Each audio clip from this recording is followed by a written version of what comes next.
Right on.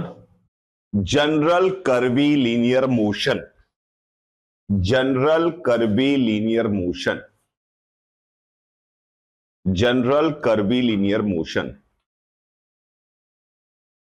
General curvy linear motion. देखिए, बहुत तरह की दुनिया में कर्व हो सकते हैं जिनमें पार्टिकल घूम सकता है, चल सकता है। हमें जो सबसे आसान लगा आज तक हमने जितने पढ़े, उसमें एक पैराबोला वाला, जिसमें कांस्टेंट एक्सेलरेशन होगा, तब हमेशा पार्टिकल का पाथ जो होने वाला है वो पैराबोला होने वाला है। कांस्टेंट एक्सेलरेशन में दो ही पॉसिबल पाथ थे, स्ट्रेट लाइन था और सर्कुलर पैराबोला था। स्ट्रेट लाइन था जब एक्सेलरेशन और वेलोसिटी सेम दिशा में हो, अगर हल्का सा भी तिरछी बिरछी दिशा हो वेलोसिटी की तो उसका पाथ पैराबोला होगा। और दूसरा कर्वीलिनियर मोशन हमने पढ़ा सर्कुलर मोशन, जिसमें हमने पता चल गया कि वी स्क्वायर बाई आर, और ये अल्फा फल्फा ओमेगा ओमेगा सब हमें समझ में आता है, एक्सेलरेशन निकालना आता है, सब कुछ निकालना आता है हमें। लेकिन जनरल भी तो मोशन कर सकता है कर्वीलिनियर मोशन, तो हमने सोचा कि जनरल कर्वीलिनियर मोशन जब भी कभी कर रहा हो उसको कैसे डील करेंगे, तो हम यहां समझने की कोशिश करते हैं। Right on, general curvilinear motion. General curvilinear motion, मान लो कोई एक ऐसा जनरल कर्वीलिनियर मोशन में एक पार्टिकल ऐसे मूव कर रहा है किसी जनरल पाथ पर। हमें इस कर्वीलिनियर मोशन को डील करने में हमें बहुत ज्यादा चीजें तो पता नहीं है, हम क्या कर पाएंगे। एक चीज हमें पता है कि किसी भी मूवमेंट पर अगर पार्टिकल यहां पर है तो उसकी वेलोसिटी इधर की तरफ होगी, यानी वेलोसिटी तो ऑब्वियसली उसके पाथ के अलोंग होगी जिस पाथ पे वो चल रहा है। अब उस पर लगने वाला फोर्स की अगर हम बात करें तो फोर्स उसके ऊपर जो है वो किसी भी दिशा में लग सकता है। लेट्स से उसके ऊपर फोर्स जो लग रहा है वो इस दिशा में लग रहा है, फोर्स इस दिशा में लग रहा है। तो फोर्स के अगर हमें दो बार बार हमने ये बात बहुत बार की है, इस फोर्स के अगर हम दो कंपोनेंट करें इसी फोर्स के, तो हमारे पास अगर ये एंगल थीटा दे रखा है तो एक कंपोनेंट हमारे पास इधर की तरफ आ जाता है F cos theta, F cos theta, और एक इधर कंपोनेंट आ जाता है, ये क्या हो जाता है एफ साइन थीटा। तो हमारे पास दो कंपोनेंट इसके आ जाते हैं, एफ कॉस थीटा और एफ साइन थीटा। हमें पता है कि एफ कॉस थीटा जो है वो इसकी स्पीड बदलता है, और F sine theta general curvilinear motion की जनरल बात है, ये हमेशा सही है कि स्पीड एक्सेलरेट फोर्स का वो कंपोनेंट जो वेलोसिटी के अलोंग है वो टेंजेंशियल एक्सेलरेशन देता है जो कि स्पीड बदलता है, और the component which is perpendicular वो क्या करता है, वो दिशा बदलता है। तो यानी ये जो एफ साइन थीटा है ये इसकी दिशा बदलता है, ये हमें बात पता है। क्या मेरी बात समझ में आ रही है? अब हमें तो ये कर्वीलिनियर मोशन में हम करें क्या, इसकी दिशा बदलता है, ये करता है, समझ में आ गया। हमें आसान लगता है कि ये सर्कल होता तो हमें पता होता कि F sine theta V square by R देता हमें एफ साइन थीटा। तो हमने क्या किया, हमने कहा कि जब भी कोई कर्व हम कभी बनाते हैं मेरे बेटा, कर्व कभी बनाते हैं, अगर हम इस छोटे से पार्ट, जैसे पार्टिकल यहां पर है, कहीं पर भी है पार्टिकल, तो अगर मैं इस छोटे से पार्ट को कर्व को देखूं तो मैं ये मान सकता हूं कि ये किसी सर्कल का पार्ट है। अरे चेक करिए, क्या मैं इसको मान सकता हूं कि वो एक सर्कल का पार्ट है उस मूवमेंट पे? जब वो पार्टिकल मान लो यहां पर आया तो यहां से यहां के बीच में चल रहा है तो हम मान सकते हैं कि इस सर्कल का पार्ट है। क्या मेरी बात समझ में आ रही है? जब वो यहां पर आया तो हम मान सकते हैं कि वो इस सर्कल का पार्ट है, ये इस सर्कल का पार्ट है। तो यानी हम क्या कर सकते हैं कि किसी भी इंस्टेंट पर ये मान सकते हैं कि दुनिया का कोई भी कर्वीलिनियर मोशन हो रहा हो, उस इंस्टेंट पे किसी एक पर्टिकुलर सर्कुलर पाथ में वो घूम रहा है, ऐसा हम एज्यूम कर सकते हैं। क्या मेरी बात समझ में आ रही है? ऑब्वियसली हर पॉइंट पर सर्कल भी अलग है, रेडियस भी अलग है, हर पॉइंट पे सब कुछ अलग होने वाला है, लेकिन उस इंस्टेंट पे तो हम मान सकते हैं कि वो एक सर्कल का पार्ट है। क्या मान सकते हैं? तो एक बार मैंने यहां पे कर्व बना दिया तो ऑब्वियसली यहां का जो सर्कल बनेगा ये यूनिक पार्ट है, तो हमने ये सर्कल बना दिया, यहां का ये हो गया। तो यानी सर्कल जो बन रहा होगा हम ये मान सकते हैं कि इस इंस्टेंट पर ये पार्टिकल एक सर्कल में चल रहा है, जो ये वाला सर्कल है, अगले इंस्टेंट पे किसी और सर्कल में चल रहा होगा, अगले इंस्टेंट पे किसी और सर्कल में चल रहा होगा। तो इस सर्कल को कहते हैं इंस्टेंटेनियस सर्कल। क्या मेरी बात समझ में आ गई? और इसकी जो रेडियस होती है उसे कहते हैं इंस्टेंटेनियस रेडियस ऑफ कर्वेचर। क्या नाम दिया उसका हमने?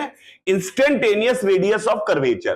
तो ये एक सर्कल है जिसमें ये घूम रहा है, जैसे यहां पर ये आया, ये सर्कल का पार्ट था, ये ऐसे इसका सर्कल का पार्ट था, तो ये इंस्टेंटेनियस रेडियस ऑफ कर्वेचर हो गई इसकी, यानी ये हो गई इंस्टेंटेनियस रेडियस ऑफ कर्वेचर, यहां की ये हो गई इंस्टेंटेनियस रेडियस ऑफ कर्वेचर, यहां की ये हो गई, यहां की ये हो गई इंस्टेंटेनियस, यहां की ये हो गई instantaneous radius of curvature. Her point पर अलग अलग रेडियस ऑफ कर्वेचर पे मान सकते हैं। क्या मेरी बात समझ में आ रही है? अब इस सवाल में वो आपसे पूछेगा कि इंस्टेंटेनियस रेडियस ऑफ कर्वेचर बताओ किसी भी समय पाथ में इक्वेशन देके। मेरी बात समझ में आ रही है? पक्का?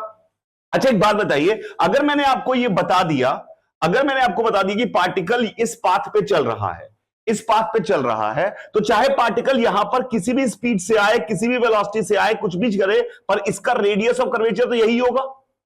अरे क्या मेरी बात समझ में आ रही है? यानी हमें एक बात समझ में आई कि instantaneous radius of curvature path की प्रॉपर्टी है। किसकी प्रॉपर्टी है? पाथ की। ये पार्टिकल की स्पीड कितनी है, पार्टिकल के फोर्स क्या लग रहे हैं, इसकी प्रॉपर्टी नहीं है। किसकी प्रॉपर्टी है? ये पाथ की प्रॉपर्टी है। जो पाथ ये फॉलो कर रहा है उसकी प्रॉपर्टी है। क्या मेरी बात समझ में आ गई आपको? लिखते हैं, पहले डायग्राम बनाइए फिर हम लिखते हैं इस बात को।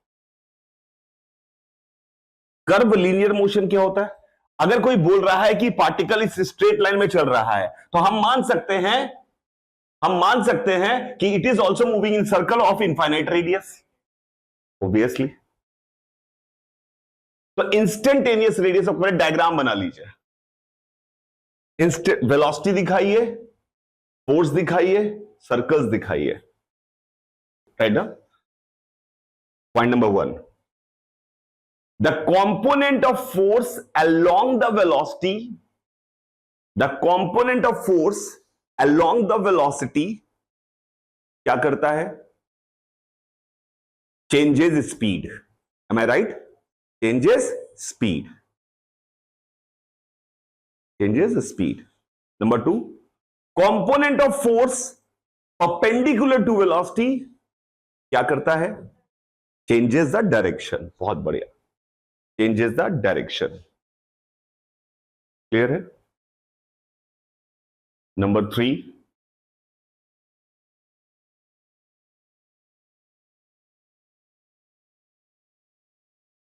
at every instant of curvilinear motion,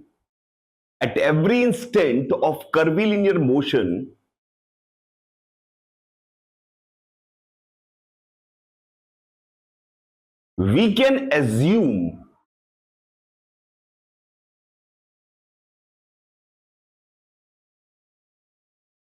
it is moving in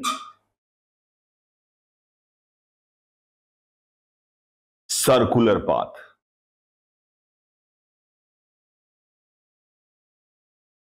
ठीक है? And at that instant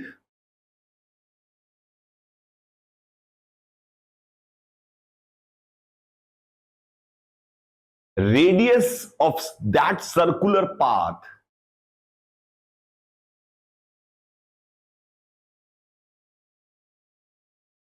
is called instantaneous radius of curvature. Is called instantaneous radius of curvature. Is called instantaneous radius of curvature. Making sense? Okay? Instantaneous radius of curvature. लिखिए. It is the property of path. एक बार path fix हो गया तो radius of curvature her point की fixed हो गई. Radius of curvature किसकी property है? पाथ की. Very good. So we can write down f sin theta is equal to mv square by r. Check करिए, लिख सकता हूं क्या इस मूवमेंट पे? f sin थीटा बराबर ma. a की वैल्यू क्या मान लेंगे? अगर सर्कल में घूम रहा है तो v स्क्वायर बाई आर, तो mv स्क्वायर बाई आर लिख सकता हूं. तो आपके सामने मेरे बेटा दो तरह के सवाल आ सकते हैं. प्लीज ध्यान से समझिएगा. तरीका, सवाल नंबर 1 जो आएगा, ये हमारे पास इक्वेशन है. आर किसकी प्रॉपर्टी है? पाथ की. दो तरह के सवाल आपके सामने आ सकते हैं. पहले तरह का सवाल आपके सामने आ सकता है कि वो बता देगा कि आपको पाथ दिया हुआ है. उसने बोल दिया कि भैया इसका इलिप्स पे चल रहा है. क्या मेरी बात समझ आ रही? इलिप्स पे चल रहा है. और वो पूछेगा जब वो यहां पर पार्टिकल है तो उसकी रेडियस ऑफ कर्वेचर निकालो. उसकी, यानी वो पाथ की इक्वेशन आपको दे देगा और उससे पूछेगा आपको रेडियस ऑफ कर्वेचर निकालो. ये आपसे किसी एग्जाम में कोई नहीं पूछेगा, सिर्फ इरोडो में पूछा गया है क्योंकि बहुत मैथ्स है, क्योंकि it's a purely mathematical question. क्या मेरी बात समझ में आ रही है? It's purely mathematical thing. तो आपसे कोई नहीं पूछने वाला कि क्या होने वाला. क्या मेरी बात समझ में आ रही है? दूसरा, वो क्या करेगा? वो आपको पार्टिकल के बारे में सब कुछ बता देगा, उसकी स्पीड बता देगा, उस पर लगने वाले फोर्स बता देगा, और अब आपसे पूछेगा कि बताओ इस इंस्टेंट पर उसका रेडियस ऑफ कर्वेचर कितना है। तो उस इंस्टेंट पे उसका रेडियस ऑफ कर्वेचर कितना है, आपको क्या करना पड़ेगा, यही काम करना पड़ेगा। एफ दिया हुआ है तो एफ साइन थीटा पता होगा, एम पता होगा, वी पता होगा, तो can you find out R. क्या मेरी बात समझ में आ रही? दो तरह के सवाल क्या बोले मैंने, दो तरह के सवाल क्या बोले मैंने। या एक पहला सवाल जो बन सकता है दुनिया में, जो एक बार इस बार जो सरफेस टेंशन का सवाल आया था, कई लोगों ने उसका रेडियस ऑफ कर्वेचर निकाल के उसको सॉल्व करने की कोशिश की थी, रेडियस ऑफ कर्वेचर उसका माना था, पर वो तो साला जे एडवांस में मास्टर नहीं पढ़ाते हैं, तो रेडियस ऑफ कर्वेचर उसको उसकी जरूरत ही नहीं है रेडियस ऑफ कर्वेचर की। वो बहुत जबरदस्ती की मैथ्स की इक्वेशन है, पढ़ा तो देता हूं मैं, पर उसकी जरूरत नहीं है रेडियस ऑफ कर्वेचर की। बट स्टिल हम लिख लेंगे जस्ट फॉर सेक ऑफ की सुप्रीमेसी की हमें भी आती है रेडियस ऑफ कर्वेचर का फॉर्मूला, और कुछ भी नहीं है। मैं डिराइव भी कर दूंगा जस्ट फॉर सेक ऑफ, और उसका कोई सीखने सिखाने का कोई मतलब नहीं है, सिर्फ और सिर्फ ईगो मसाज के काम आएगा और कुछ भी काम नहीं है। क्लियर है मेरी बात? दूसरा क्या मैं बोल रहा हूं, दूसरा सवाल देगा कि पार्टिकल के बारे में सारी इंफॉर्मेशन दे देगा कि उसकी स्पीड कितनी है, उस पर क्या फोर्स लग रहे हैं, और उसका रेडियस ऑफ कर्वेचर निकालना है। तो कैसे निकालोगे रेडियस ऑफ कर्वेचर? सबसे पहला काम होगा उसकी स्पीड पता करना, सवाल में पढ़कर उसकी स्पीड पता करना। दूसरा काम होगा उस पर लगने वाले फोर्सेस दिखाना। तीसरा काम होगा उसके फोर्स का वो कंपोनेंट निकालना जो कि वेलोसिटी के परपेंडिकुलर हो। चौथा काम होगा उसको एमवी स्क्वायर बाई आर के बराबर कर देना। पांचवा काम होगा आर लिख देना, खत्म सवाल। क्या मेरी बात समझ में आ रही है? बोलने को पांच है पर बहुत आसान बात है। क्या मेरी बात समझ में आ रही है? दुनिया में कभी भी कोई आपसे पूछे कि find out instantaneous radius of curvature, क्या करेंगे? पहले उसका स्पीड पता करेंगे ग्राउंड से, स्पीड पता कहीं रिलेटिव दी हो तो ग्राउंड से स्पीड पता करिए। क्या मेरी बात समझ में आ रही है? क्या करेंगे? ग्राउंड से स्पीड पता करेंगे, फिर उस पर लगने वाले रियल फोर्सेस पता करेंगे, फिर उस फोर्स का वो कंपोनेंट लेंगे जो वेलोसिटी के परपेंडिकुलर है, उसको एमवी स्क्वायर बाई आर के बराबर करेंगे और आर निकाल लेंगे। क्या आपको ये पूरे डायग्राम में सब कुछ क्लियर है? यहां पे इसको लिखने की कोई जरूरत नहीं, समझ में आ गया हमें क्या करना है? पक्का? चलिए सवाल करते हैं, एक सवाल करते हैं। A particle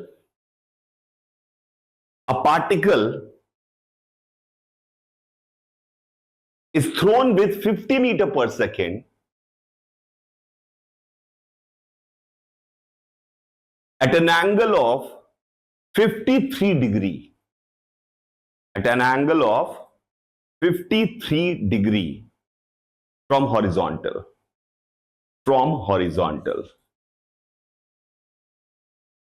Find out its radius of curvature. Find out its radius of curvature at its highest point. Find out its radius of curvature at its highest point. सवाल समझ में आ गया? बहुत बढ़िया, एकदम स्टेप क्लियर होने चाहिए, पूरा ध्यान से खुद करिए, आपको ही सवाल सॉल्व करना है। इसको फेंका गया है कितने से? 50 मीटर पर सेकंड से, इस एंगल पर 53 डिग्री पर, ये यूं गया होगा। हमें यहां पर जब पहुंचा होगा तो उसका रेडियस ऑफ कर्वेचर निकालना है, यहां पे जब पहुंचेगा तो उसका रेडियस ऑफ कर्वेचर निकालना है, यहां पे जब वो पहुंचेगा तो उसका रेडियस ऑफ कर्वेचर। जी राकेश, मैं भी सिखा दूंगा, कट जाएगा बेटा, लिखो तो आप ये मत, पहले जब नहीं दिया है तो नहीं चाहिए होगा, नहीं दिया है तो नहीं चाहिए होगा। सबसे पहला स्टेप क्या था? स्पीड पता करनी है। कहां पर है वो पार्टिकल? हाईएस्ट पॉइंट पर। तो क्या आप उसकी स्पीड बता सकते हैं? 30 आ रही है। आई होप सबको क्लियर है। What is the second step? Forces पता करने हैं। क्या फोर्स लग रहा है हमारे पार्टिकल पर? mg। किधर लग रहा है? डाउनवर्ड। Is it right? फिर तीसरा स्टेप था कि फोर्स का वो कंपोनेंट लेना है जो स्पीड के परपेंडिकुलर हो। क्या है यहां पर? खुद ही पूरा का पूरा ही परपेंडिकुलर है। एकदम क्लियर है। चौथा स्टेप क्या है? mg को mv स्क्वायर बाई आर के बराबर कर दें। तो क्या लिखा हमने? m इंटू 10 बराबर m into 30 square divide by, अरे चेक करिए, 30 square divide by radius of curvature. तो कितनी आ गई radius of curvature? 90 metre. Radius आ गई 90 मीटर। रेडियस आ गई 90 मीटर। पक्का? अरे समझ में आया? अब एक अच्छा सवाल इसी पे, इसी का सेकंड पार्ट, ध्यान से। रेडियस ऑफ कर्वेचर आ गई, समझ में आ गया? Now a bird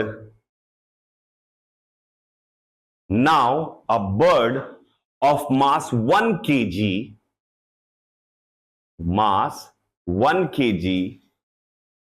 starts moving on this trajectory. Now bird of mass 1 kg starts moving on this trajectory. इस ट्रेजेक्ट्री पे मूव करने लगी। किस ट्रेजेक्ट्री पे? जिस पे ये बॉल गया था। यही पिछले सवाल का कंटिन्यूएशन में सवाल है, ठीक है? फाइंड आउट, क्या लिखा? ट्रेजेक्ट्री विद स्पीड दी क्या? विद ट्रेजेक्ट्री विद 30 मीटर पर सेकेंड, 30 मीटर पर सेकेंड, ठीक है? Find out force by air when bird is at highest point. Bird is at highest point. इसी ट्रेजेक्ट्री पे बर्ड चलने लगी। जल्दी से आंसर निकाल के दिखाइए। बर्ड जब अपने हाईएस्ट पॉइंट पे पहुंचेगी तो हवा उस पर कितना फोर्स लगा रही है? बर्ड कैसे चल रही है? कांस्टेंट स्पीड से चल रही है, 30 मीटर पर सेकेंड से। तो उसके वहां 1 kg की बर्ड है, हाईएस्ट पॉइंट पे जब पहुंचेगी, करिए 10 न्यूटन हो सकता है। ग्रेविटी का फोर्स भूल गई शायद आप। एफबीडी बनाया था आपने? आपने सोचा सही था पर एफबीडी नहीं बनाया आपने। अब बताइए, बर्ड इस पे चल रही है, किस स्पीड से चल रही है? 30 मीटर पर सेकंड से चल रही है। तो बर्ड जब यहां पर आएगी, एक काम करिए, 30 की जगह 60 करिए, नहीं तो आपको दो तो 30 हो जाएंगे तो आपको कुछ कंफ्यूजन हो जाएगा। कोई फर्क नहीं पड़ता उससे। मेरा इंपॉर्टेंट बात यह है कि आपको ये सीखना चाहिए कि बर्ड की स्पीड इंपॉर्टेंट नहीं है। 60 मान लिया, ठीक है, चलेगा क्या? 60 कर लिया मैंने। बर्ड जब यहां पे पहुंची, ये पैराबोला तो डिजाइन था, वो पार्टिकल खत्म हो गए। अब ये बर्ड यहां पे पार्टिकल जा चुका है, अब ये इसने अपना पार्टिकल ऐसे गया था तो उसने रास्ता बना रखा था, उस रास्ते में चिड़िया उड़ने लगी। जब चिड़िया टॉप मोस्ट पे पहुंची तो उसकी स्पीड कितनी है? 60। क्या टॉप मोस्ट पॉइंट पर रेडियस ऑफ कर्वेचर अभी भी 90 ही होगा? क्यों? पाथ की property. Once the path has decided, radius of curvature अभी भी कितना होगा? 90 ही होगा। इसका मतलब है टॉप मोस्ट पॉइंट पर चिड़िया सर्कल में घूम रही है विद कांस्टेंट स्पीड, तो उसके बाद सिर्फ एसी होगा। एसी कितना होता है? V square by R. V कितना दिया हुआ? 60 स्क्वायर बाई आर, यानी कि 3600/90। 3600/90 कितना आया? 40। यानी कि क्या मैं कह सकता हूं, इसके पास इधर की तरफ एक्सिलरेशन है, एक्सिलरेशन की वैल्यू इसके पास 40 है। पक्का? एक्सिलेशन अलग बनाया, बीडी बनाएंगे। क्या क्या फोर्स? एक्सिलेशन, मैं एक्सिलेशन और बीडी में बार बार आपको कंफ्यूज बताता हूं कि कंफ्यूजन नहीं होना चाहिए। एक्सिलेशन बना दिया, बीडी बनाएंगे। क्या क्या फोर्स लग रहा है इस पे बर्ड पर? एक तो लग रहा होगा mg, जिसकी वैल्यू है 10 न्यूटन। पक्का? और अब लग रहा होगा एयर का फोर्स। हमें पता नहीं है एयर का फोर्स किधर लग रहा है। हमें क्या पता एयर का फोर्स किधर लग रहा है? तो हमने कहा मुझे नहीं पता एयर का फोर्स किधर लग रहा है, पर इतना पक्का है कि एयर का फोर्स हॉरिजॉन्टल में तो नहीं लग सकता। क्यों? अगर एयर का फोर्स हॉरिजॉन्टल में होता तो इस चिड़िया के पास हॉरिजॉन्टल में भी एक्सेलरेशन होता, और चिड़िया का एक्सेलरेशन जब इसी दिशा में है तो फोर्स, सारे के सारे फोर्सेस भी इसी दिशा में होंगे ना। क्या बोल रहा, समझ में आया? लेकिन अगर आपको नहीं भी डर लग रहा तो आप मान लीजिए कि हवा ने इसके ऊपर फोर्स लगाया, मुझे पता नहीं हवा किधर फोर्स लगाती है, क्या लगाती है, चिड़िया कैसे पंख फड़फड़ा रही है, मुझे क्या पता। तो मैंने कहा मान लो हवा ने इधर की तरफ फोर्स लगाया F1 और इधर की तरफ लगाया F2, मुझे क्या पता क्या है। अरे चिड़िया, हवा ने किधर फोर्स लगाया ये नहीं पता, तो हमने F1 F2 मान लिया भैया, हमें कुछ भी नहीं पता था। लेकिन इतना तो कॉमन सेंस होना चाहिए था, F1 मानने की जरूरत थी नहीं, पर फिर भी मैंने मान लिया। अब न्यूटन लॉ लिखते हैं। ये हो गया FBD, वो हो गया इक्वेशन, वो हो गया एक्सेलरेशन, तो कॉज इफेक्ट इक्वेशन लिखे। क्या होगा, इस दिशा में क्या फोर्स है, 10 माइनस F2 बराबर 1 इंटू 40। अरे बताइए, तो F2 की वैल्यू कितनी आ गई, -30। इसका मतलब है F2, हमें क्या पता था किधर लग रहा है F2, तो इसका मतलब क्या हुआ, हवा उस पर नीचे की तरफ 30 न्यूटन का फोर्स लगा रही है। अरे चेक करिए, इस दिशा में इक्वेशन लिखते हैं, इस दिशा में कितना एक्सेलरेशन है, 0, तो F1 बराबर 1 इंटू 0 ma, तो F1 कितना आ गया, 0। तो वो मैं पहले ही कह रहा था F1 मानने की जरूरत नहीं है, पर फिर भी डरने की जरूरत नहीं है। आपने कहा मुझे कैसे पता हवा किधर लगा रही, मैंने कहा मुझे भी नहीं पता हवा किधर लगा रही है, तो जब नहीं पता तो दोनों तरफ मान लो। अरे समझ में आ रहा है, तो F1 हमारा कितना आ गया, 0, और F2 कितना आ गया, -30। तो क्या आंसर हुआ, हवा कितना फोर्स लगा रही है, 30 newton downward is the answer. It's a good question, 30 newton downward, making sense, 30 newton downward, पक्का, good. You want me to derive the mathematical formula, चाहिए हमें, सिर्फ काम का तो नहीं है, पर कई बार जैसे एक बच्चे ने कहा कि मैंने भी लगाया था वही वाला फॉर्मूला, उसने कहा कि मैंने नीट के पेपर में वही वाला फॉर्मूला लगा के आंसर निकाला था। अब कहा था, फिर बाद में पता चला कि इसने कहा कि बाद में यही वाला फॉर्मूला ही आ जाए, मान लो कि यही फॉर्मूला ही लिख दो, पागल, एक सवाल आ जाए तो क्या कर लेंगे हम, तो क्यों छोड़ते हैं। हर्ष कह रहे हैं एक्सेलरेशन 40 कैसे आया, समझ में नहीं आया। एक्सेलरेशन 40 कैसे आया, समझ में नहीं आया, आप बता सकते हैं कैसे आया 40? क्या ये पार्टिकल सर्कल में घूम रहा है, क्या रेडियस है उस सर्कल की, कैसे 90 कैसे, वो तो पार्टिकल की थी यार, पाथ की होती है रेडियस, तो पाथ पार्टिकल ने बताया था, पार्टिकल के पार्टिकल से हमने रेडियस पता की, और रेडियस अब एक बार फिक्स हो गई, तो पाथ फिक्स्ड है तो रेडियस फिक्स्ड हो गई। तो इसका स्पीड इसकी 60 है, कांस्टेंट स्पीड चल रहा है, तो इसका AC होगा, 80 हो नहीं सकता, तो 60 की स्पीड है, तो एक्सेलरेशन की वैल्यू होती है v²/r, तो 60 × 60/90 किया तो हमारे पास आंसर आ गया। क्या मेरी बात समझ में आ गई? तो भाई अगर मैं फॉर्मूला कराऊंगा तो मैं डिराइव भी कराऊंगा, मैं रट्टा वाला फॉर्मूला कोई नहीं करा सकता, वो केमिस्ट्री बायो में करी है। मेरी बात समझ में आ रही, हम सब कुछ डिराइव करने की कोशिश करेंगे। तो लेट्स सी कि मान लिया कोई एक पार्टिकुलर पाथ में एक पार्टिकल ऐसे घूम रहा है, अब हमें क्या पता है, इस बार हमें पता है y = fx पता है, क्या पता है, y = fx पता है। अब तो इसमें फिजिक्स का कोई रोल नहीं है, मैथ्स का काम है, फंक्शन दे दिया मैंने, y = fx पता है। अरे समझ में आ रहा है, और हमें किसी पॉइंट पर रेडियस का पता लगाना है कि पार्टिकल की रेडियस क्या होगी। तो हमने क्या है कि अच्छी बात होगी, सीखने को तो मिलेगा ही, कोई दिक्कत नहीं है। इसने पूछा यहां पर पार्टिकल की रेडियस क्या है, यहां पर पार्टिकल की रेडियस क्या है, तो हमने कहा इसका मतलब है हम इस छोटे से पार्ट को सर्कल का पार्ट मान रहे हैं।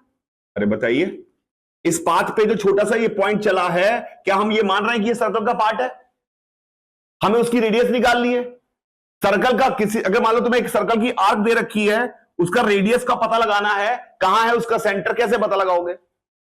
बहुत बढ़िया बात इन्होंने बोली। अगर मैंने यहां पे इसके टेंजेंट ड्रॉ करी इस एंड पर, और इसके परपेंडिकुलर लाइन ड्रॉ करी, तो क्या रेडियस सेंटर इसी पे होगा?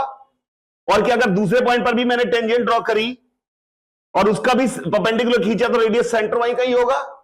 कहां मिल गया क्या सेंटर, कहां है? Intersection point, intersection point. अरे समझ में आ रहा है? तो हमने क्या किया, हमने इस पॉइंट पर गए।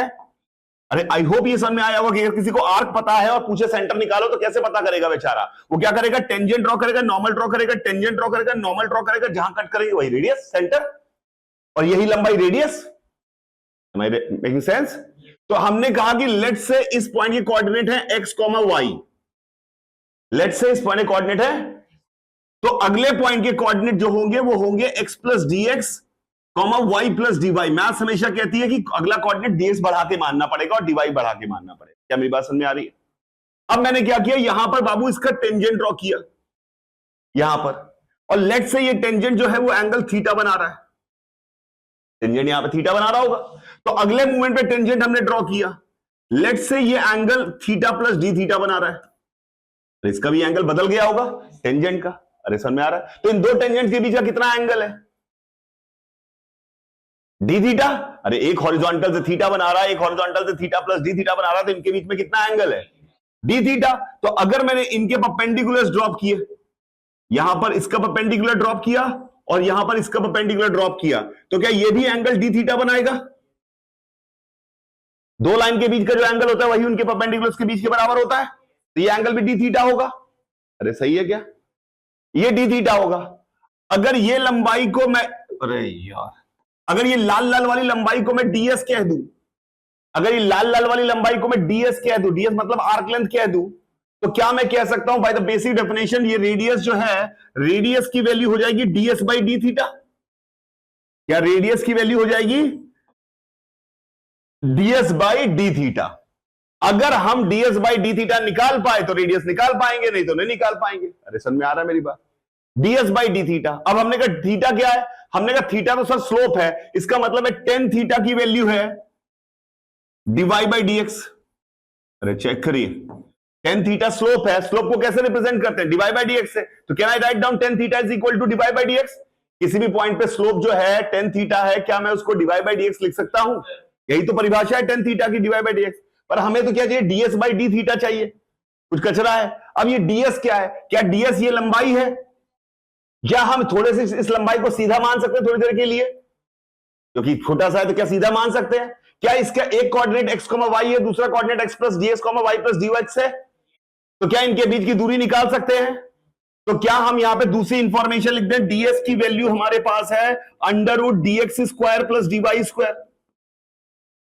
अरे बताओ, अरे x प्लस दो पॉइंट्स के बीच की दूरी कैसे निकालते हैं, ये तो पता होगा। अरे इतनी कोऑर्डिनेट तो हमें आती है कि दो पॉइंट हैं, उनके बीच की दूरी कैसे निकालते हैं? x2 माइनस x1 का square plus y2 minus y1 का स्क्वायर। वही किया, तो ds इतना लिखा हुआ है। क्या हम यहां पे लिख सकते हैं कि ds की वैल्यू जो लिखी हुई है, ds की वैल्यू जो लिखी हुई है वो लिखी हुई है dx टाइम्स, dx बाहर ले लिया, चलेगा क्या? dx times 1 plus divide by dx का whole square, 1 plus divide by dx का होल स्क्वायर की पावर हाफ। अरे लिख सकते हैं पक्का? अच्छा, ds तो कुछ कुछ मिल गया हमें, क्योंकि अभी हमें y as a function of x दिया हो तो हमें क्या क्या निकालना आता है? डेरिवेटिव निकालने आते हैं, डिवाइड बाई dx। तो क्या ds हमें मिल गया कुछ डिवाइड बाई dx के टर्म में? अब हमें और क्या चाहिए? डी थीटा चाहिए, भाग दे दूंगा साला। उसके बाद हमें क्या पता है टेन थीटा कितना है? Divide by dx। इसको फिर से डिफरेंशिएट करते हैं x के रिस्पेक्ट में, टेन थीटा को फिर से डिफरेंशिएट करते हैं x के रिस्पेक्ट में, तो टेन थीटा का हो गया सेक स्क्वायर थीटा। अरे बताइए, into d theta by dx। अरे बताइए, is equal to d2y by dx2, is equal to d2y by dx2। अरे एक बार और डिफरेंशिएट किया है, समझ में आ रहा है क्या कर रहा हूं? तो अब इससे हमारे पास क्या डी थीटा भी मिल गया क्या? अरे इससे यहां पर ये क्या ds बाई dx आ गया, ds बाई dx कितना आ गया? 1 प्लस डिवाइड बाई dx का होल स्क्वायर की पावर हाफ, और डी थीटा बाई dx कितना आ गया? d2y by dx2 upon sec square theta. अरे बताओ, पक्का ही आ गया। तो क्या अगर मैं इससे इसको भाग दे दूं तो क्या ds बाई डी थीटा मिल जाएगा? अरे बताइए, किससे किसको भाग दे दूं? इससे इसको भाग दे दूं तो क्या आएगा हमारे पास? तो r की वैल्यू कितनी आ गई हमारे पास? भाग देते, r की वैल्यू हो गई ds by d theta. r की वैल्यू कितनी आ गई? ds by d theta. कितना आया? ds by d theta. यह आया 1 प्लस डिवाइड बाई dx का होल स्क्वायर की power half upon d2y by dx2 into sec square theta. Please check करिए, sec square theta can be written as 1 plus tan square theta. Sec square theta can be written as, और tan theta is divide by dx, तो sec square theta can be written as 1 plus divide by dx का whole square. It is already 1 plus divide by dx का whole square की power half, और इधर it is 1 plus divide by dx का whole square. r की value हमारे पास आ गई 1 प्लस डिवाइड बाई dx का होल स्क्वायर की पावर हाफ। अरे चेक करिएगा, इनटू क्या है? सेक स्क्वायर थीटा क्या हो जाता है? 1 plus tan square theta. Tan theta कितना है? तो can I write it is 1 plus divide by dx का whole square divide by d2y by dx2। अरे चेक करिए, तो ऊपर क्या बन गया 1 प्लस डिवाइड बाई dx का होल स्क्वायर की पावर 3/2। अरे क्या बन गया? तो हमारे पास रेडियस का फॉर्मूला क्या आ गया?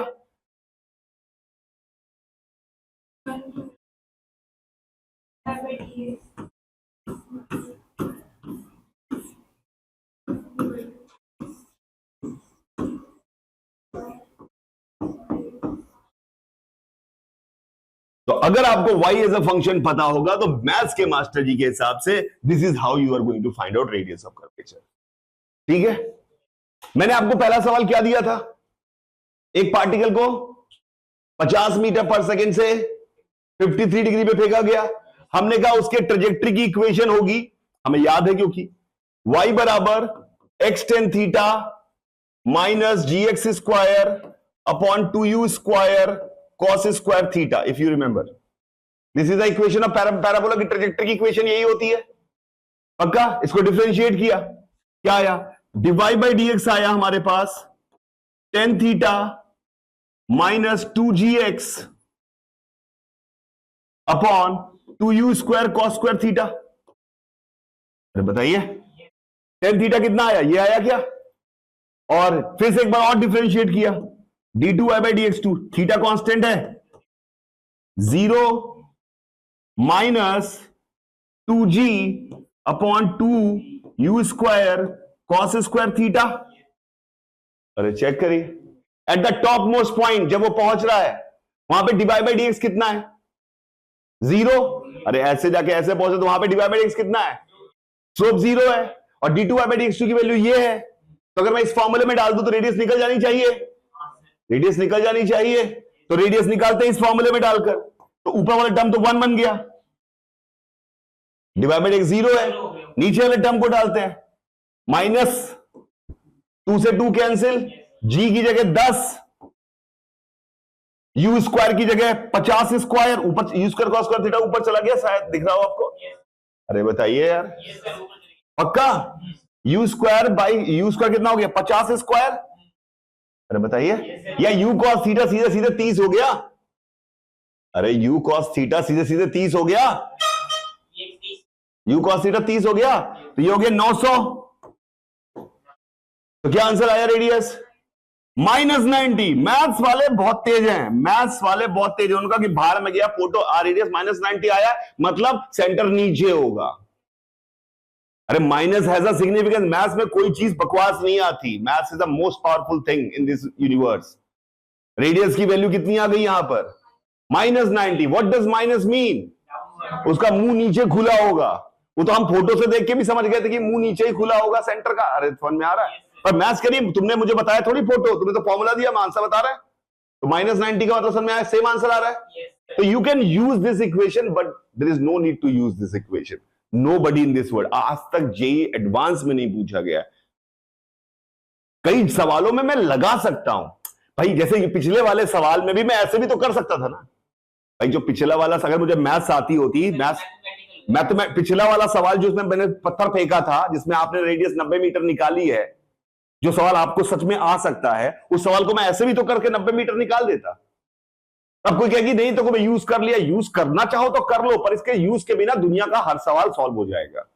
ये नहीं पता होगा तो भी हमारा जीवन चल जाता है। क्लियर है क्या मेरी बात? तो this is the formula of radius of curvature, सिर्फ और सिर्फ जैज के लिए, no other use of this formula.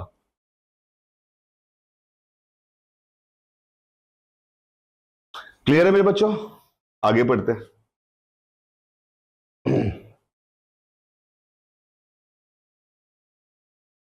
ध्यान से,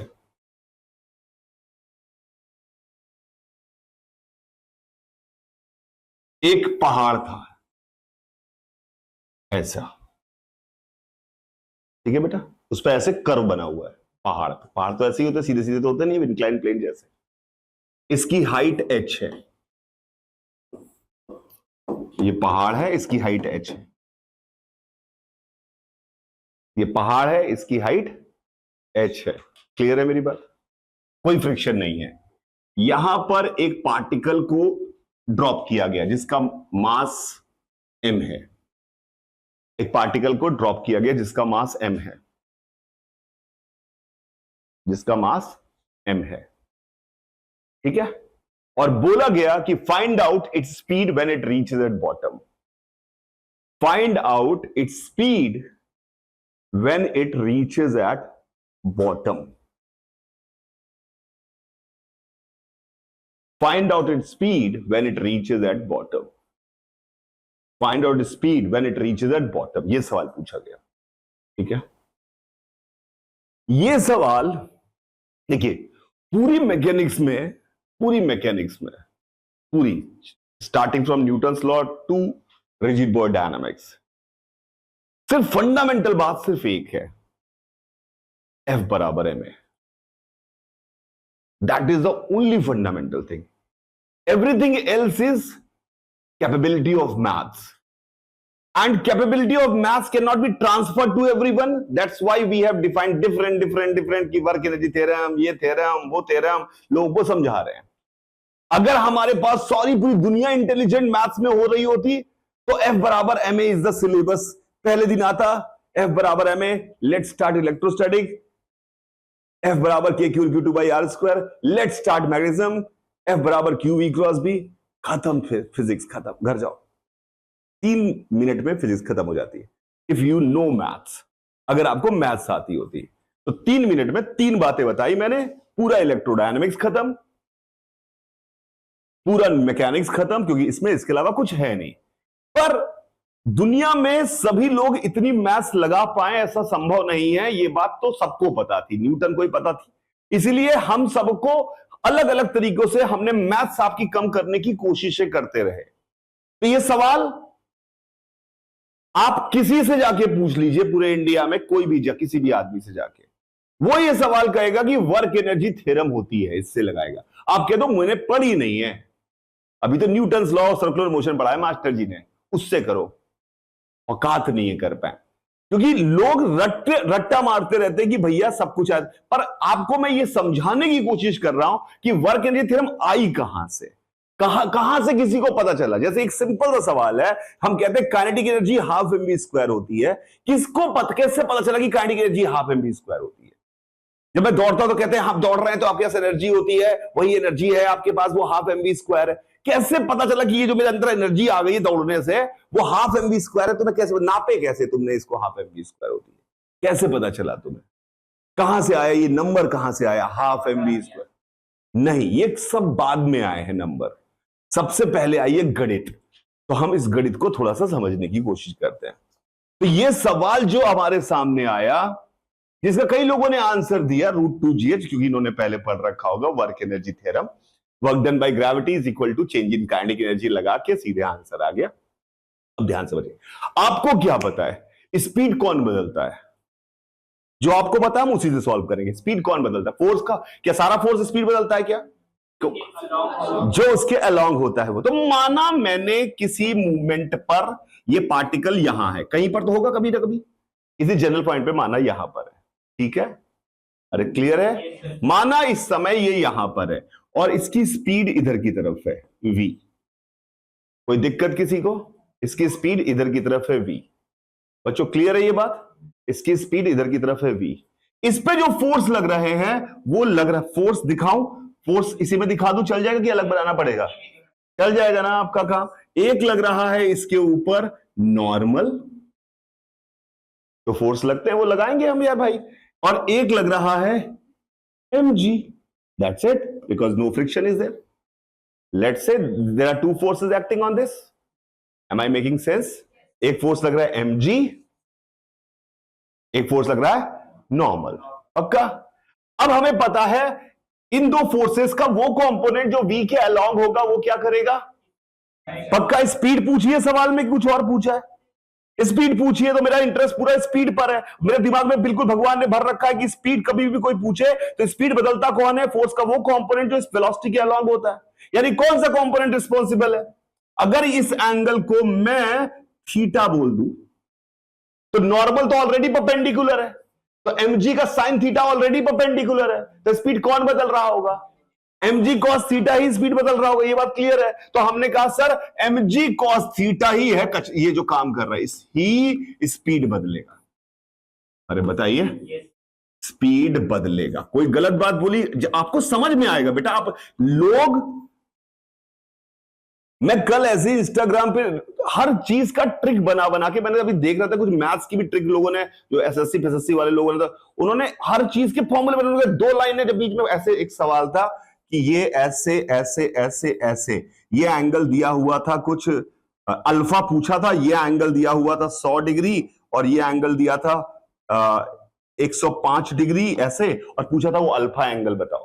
तो उन्होंने इसकी ट्रिक बना रखी है कि जब बीच में 2 लाइनें हो, ये पैरेलल हो, तो उसका ये फॉर्मूला है, उसका वो फॉर्मूला, हर चीज के फॉर्मूले, हर चीज की ट्रिक। कैसे वो बच्चा सीधे सीधे, ये पैरेलल लाइन है तो ये आपका पेंटागन बन गया, टोटल एंगल आपको पता है कि 540 होता है, ये 90 है, ये 90 है।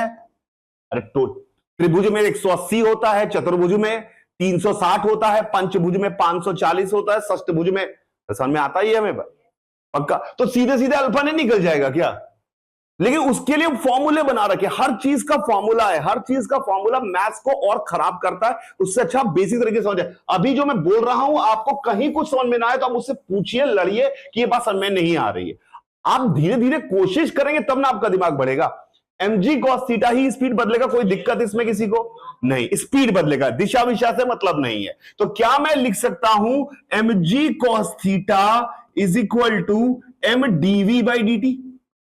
v स्पीड है, अरे चेक करिए, m dv बाई dt, अरे सही है। तो अगर मान लो बेटा ये इस रास्ते पे अगले मूवमेंट पर इतनी डिस्टेंस चला, लेट्स से ये डिस्टेंस ds है, लेट्स से ये डिस्टेंस ds है, अरे बताइए, तो क्या मैं लिख सकता हूं स्पीड इतनी, ये दूरी जो है, स्पीड जो v होगा वो ds बाई dt होगा। अरे v कितना होगा? ds बाई dt ही होगा, अरे सही है। तो हमने यहां पे क्या लिखा, mg cos theta is equal to m dv by dt लिखा है ना। तो हमने लिखा m dv by ds into ds by dt, चलेगा? ये तो हम पहले भी करते आए हैं। ds बाई dt क्या हो गया? Speed v। तो क्या हमने लिख दिया, mg cos थीटा बराबर m v dv by ds। Can I write it? इसके बाद इधर आ गए, हमने क्या लिखा, mg cos थीटा ds, अरे बताइए, बराबर m v dv, इंटीग्रेट कर दिया। इधर वाला भी पता नहीं कैसे कर पाऊंगा, मुझे पता नहीं है, पर इधर वाला तो पता है, 0 से v। इधर क्या आ गया राइट साइड में, हाफ mv स्क्वायर आ गया। इधर वाला भी मैं पता नहीं क्या है, तो हमने कहा मैथ्स हमें आती है, थोड़ी सी और देखते हैं। क्या ये लेंथ ds है? क्या ये लेंथ ds है? क्या ये एंगल थीटा है? तो क्या अगर मैं इसके सामने ऐसे लाइनें खींचूं तो क्या ये लेंथ, ये ds थी, ये थीटा है, तो क्या ये लेंथ ds cos थीटा हो जाएगी? Let's say it is dy। क्या ds cos theta is dy? तो can I write down ds cos theta is dy? तो can I write down mg dy? mg बाहर आ सकता है क्या? ये कांस्टेंट है, इंटीग्रेशन से बाहर आ जाता है। फिर क्या बचा? dy, मतलब कोई इंटीग्रेशन, मतलब dy जोड़ दें सारे, दैट इज mgh बराबर half mv square, h v बराबर √2gh is the answer. mgh बराबर half mv square and v बराबर √2gh is the answer. Please check करिए, उतारिए। मुझे नहीं आता न्यूटन्स लॉ के अलावा कुछ भी, मैं सारे सवाल सॉल्व कर सकता हूं क्योंकि मेरी गणित तेज है। Is it right? क्या समझ में आया ना आपको? करना कभी नहीं है जीवन में, पर समझ में आना जरूरी है कि आपको दिखा कि हो क्या रहा है। Very good. करना आपको ये कभी नहीं है, करना ये आपको कभी नहीं है। अब देखिए, ये सवाल मैंने आपको सिखाया और ऐसे सवाल हमारे जीवन में 500-2700 बार आने वाले हैं। मान लो इसी तरह के अलग अलग फोटो में अलग अलग केसेस के सवाल 2700 बार हमारे पास आने वाले हैं। तो मैंने तुमको कहा कि बेटा इसको रटते हैं, हमने कहा बेटा इसको रटते हैं, क्योंकि 2700 बार आएगा, मैं बार बार इतनी मेहनत नहीं कर पाऊंगा। हमने कहा रटते हैं, तरीका रटते हैं, तरीका रटते हैं। मैंने कहा कि जब भी पहले लिखो, जब भी किसी सवाल में, जब भी किसी सवाल में किसी जगह, जब भी किसी सवाल में किसी जगह स्पीड का जिक्र हो कि इस जगह पे स्पीड कितनी होगी, उस जगह पे कितनी होगी, किस जगह पर 0 होगी, किस जगह पे ज्यादा होगी, यानी आपके सवाल आप पढ़े, आपने पढ़ा सवाल और पूछा कि उसमें जगह पर स्पीड का जिक्र हो रहा है। जैसे सवाल में था इस जगह पर स्पीड निकालो, कभी सवाल आएगा बताओ किस जगह पर रुकेगा, तो ये भी है किसी जगह पर स्पीड का जिक्र है कि किस जगह पर स्पीड 0 होगी। तो आपके जीवन में कभी भी कोई सवाल आप पढ़ें, जब आप पढ़ रहे होंगे सवाल, उसमें लिख के तो नहीं आएगा कि मैं वर्क एनर्जी थ्योरम का सवाल हूं, लिख के तो नहीं आएगा मैं न्यूटन्स लॉ का सवाल हूं। तो आपको कैसे पता चलेगा क्या लगाना है?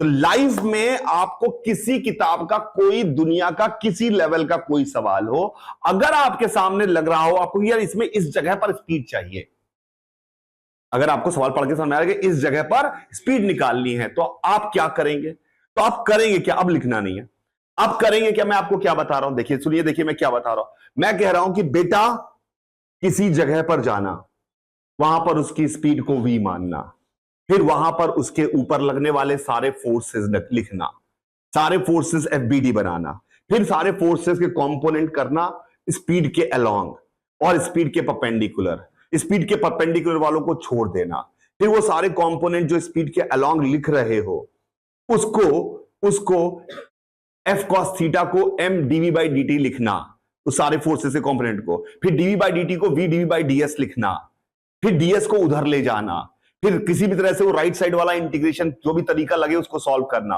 लेफ्ट साइड वाला, राइट साइड वाला integration half m B square type का ही आएगा, ये कर देना तुम्हारा काम हो जाएगा। पर अब मेरे दोबारा तुम्हारे पास सवाल आया तो फिर मुझे ये सब बोलना पड़ेगा कि बेटा ये करना, बेटा वो करना, बेटा ये करना, बेटा वो करना, ये सब बताना पड़ेगा मुझे। तो मैं आपसे बोल रहा हूं हम वर्क एनर्जी थ्योरम लगाएंगे, इसी का नाम वर्क एनर्जी थ्योरम है। कैसे बता रहा हूं, हम वर्क एनर्जी थ्योरम लगाएंगे। क्या सिखाया मैंने आपको? किसी भी सवाल में किसी भी जगह स्पीड का जिक्र हो तो जनरल पॉइंट पे गए, उसकी वेलोसिटी v मानी, उस पे लगने वाले सारे फोर्सेस दिखाए, F1 F2, अरे बताइए F1 F2 सारे फोर्सेस दिखाए, am I right? F3 F4 F3 F1 F2 F3 सारे फोर्सेस दिखाए, जितने भी लग रहे हो दिखाए। फिर क्या किया? फिर मान लिया ये एंगल θ1 है, ये एंगल मान लिया θ3 है, ये एंगल मान लिया θ2 है, तो आपने क्या लिखा? F1 cos θ1, यही जनरल तरीका है ना, F1 cos θ1 plus F2 cos θ2 plus F3 cos θ3 बराबर m v dv by ds। अरे बताइए ds क्या चीज है? यही ये ds है, अरे ds यही है, ds ये, फिर ds को इधर लेके आए, क्या बना? Integral F1 cos θ1 ds plus integral F2 cos θ2 ds plus integral F3 cos θ3 ds, कोई बात नहीं, cos θ3 ds is equal to integral mvdv initial to final. Is it right? ये क्या लिखा है? F1 इधर है, सॉरी कहां गया F1? F1 इधर है, ds इधर है। What is the angle between F1 and ds? θ1। तो क्या ये F1 डॉट ds1 लिखा है? क्या ये डॉट प्रोडक्ट लिखा हुआ F1 डॉट ds1 लिखा हुआ है? अरे बताइए। तो हमने कहा integral F1 dot ds1 plus ds, sorry तो सही है क्या? Plus integral F2 dot ds plus integral F3 dot ds is equal to half m v final square minus half m v initial square. Yes sir. हाजी, सब यही किया ना अभी हमने, जितना किया समझ में आया आपको? मैं आपसे अब क्या बोलूंगा, बेटा वो वाली इंटीग्रेशन यूज कर लो जिसमें हमने किया था, वो वाला याद रखो। ये तो ये इंटीग्रेशन, अब इस इंटीग्रेशन वाला इंटीग्रेशन बोलने में बहुत दिक्कत आ रही मुझे, तो मैंने कहा कोई नाम रख लेते हैं, तो मैंने इसका नाम रख दिया इंटीग्रल एफ डॉट ds। जब भी निकालते हैं इसका नाम रख दिया work done by force F। अरे चेक करिए, इसका नाम क्या रख दिया? Work done by force F। It's just a number. हमने इस वाले इंटीग्रेशन का नाम रख दिया work done by force F। पक्का? और उधर जो नंबर है हाफ एम बी स्क्वायर, हमने कहा तुम्हारा भी कुछ नाम रख देते हैं, इसका नाम रख दिया काइनेटिक एनर्जी। Kinetic energy. अगर आपने इसका नाम F डॉट ds का नाम चर्क रखा होता और हाफ एम बी स्क्वायर का नाम C2 रखा होता, तो ये चर्क C2 थ्योरम होती। क्या मेरी बात समझ में आ रही है? जीवन पे कोई फर्क नहीं पड़ता तुम्हारे। हम कहते हैं total work done is equal to change in C2। Are you getting my point? कोई सेहत पे फर्क नहीं पड़ता तुम्हारे, क्योंकि उससे नाम क्या है, काम तो यही वाला करना है। अरे समझ में आ रहा है? अब मैं इस चीज को क्या बोल रहा हूं, मैं तुमसे बोल रहा हूं कि बेटा वर्क एनर्जी थ्योरम याद रखना। आपने कहा सर वर्क एनर्जी थ्योरम क्या? मैंने कहा बार बार रटाया। तो work done by all the forces is equal to change in kinetic energy. Work done by all the forces is equal to change in kinetic energy. तो हमने नए दो नाम डिफाइन किए, work done by force F and kinetic energy of particle half m B square. तो kinetic energy half m B square नहीं होती है, हाफ एम बी स्क्वायर को काइनेटिक एनर्जी कहा जाता है। पता नहीं अंतर समझ में आ रहा है कि नहीं आपको? काइनेटिक एनर्जी किसी को पता थोड़ी था कि हाफ एम बी स्क्वायर हो गई काइनेटिक एनर्जी, मेरे अंदर की एनर्जी नाप ली। Half m B square term आया तो हमने कहा लेट्स से इट समथिंग, तो we start calling it kinetic energy, nothing more than that. क्या मेरी बात समझ में आ रही है? तो इसके पास kinetic energy half m B square, हमने इसको टर्म दिया, इसका नाम हमने वर्क रखा। उतारिए, पीछे आऊं, उतारिए।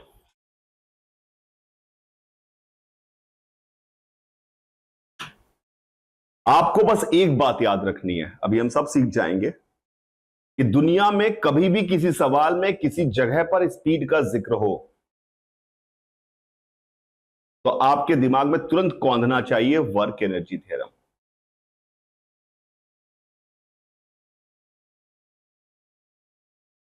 Work energy theorem.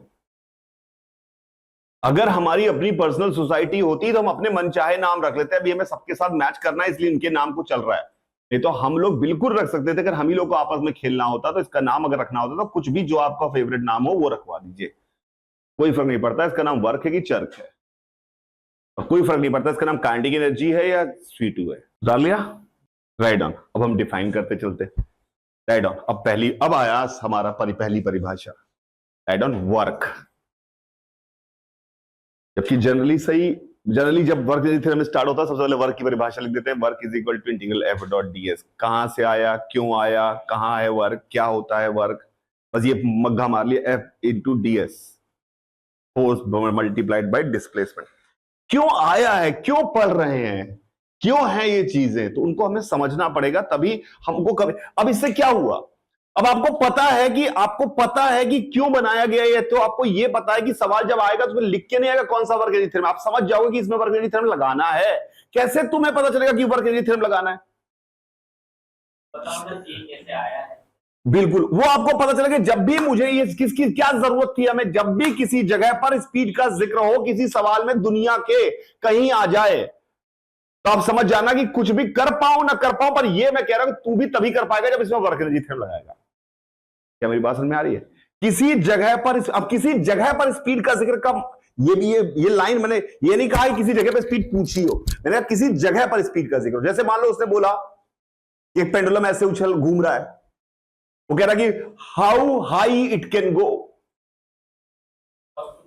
स्पीड पूछ रहा है, तो ये पूछ रहा है कि कौन सी जगह पर स्पीड 0 होगी, तो जगह पर स्पीड का जिक्र है, work energy theorem. What is the maximum elongation of the spring? Spring mass system लगा हुआ है, ऐसे चल रहा है, व्हाट इज द मैक्सिमम, यानी कहां पर जाकर ये रुकेगा? मैक्सिमम इलोंगेशन तभी है ना जब रुक गया, उसके आगे और नहीं जा पा रहा है। तो ये समझना पड़ेगा आपको कि क्या है, कहीं पर भी दुनिया में स्पीड का जिक्र हो किसी जगह पर तो तुरंत दिमाग में क्या आएगा हमारे? Work energy theorem, right on work. वो तो हमने पहले पढ़ लिया, पर वर्क की परिभाषा लिखते हैं। Work is always defined for a force. Work is always defined for a force. Work हमेशा किसके द्वारा पूछा जाएगा? फोर्स के द्वारा। बिना फोर्स बताए वो पूछेगा नहीं वर्क बताइए। वर्क हमेशा कौन करता है? फोर्स करता है। Work is always defined because of force. Clear है क्या मेरी बात? It is defined as, it is defined as, it is defined as W is equal to integral F dot d s. कोई मल्टीप्लीकेशन नहीं, integration के form में ही define किया गया है। W is equal to integral F dot d s. कोई force into displacement गुणा का फॉर्मूला नहीं है, इसका फॉर्मूला ही यहीं से डिराइव हुआ, इंटीग्रेशन के फॉर्म में ही। This is the only definition, integral F dot d s. What is ds? ds is the displacement of that particle. ds is the displacement of that particle on which force is applied. ds किसका displacement है? Displacement of that particle on force.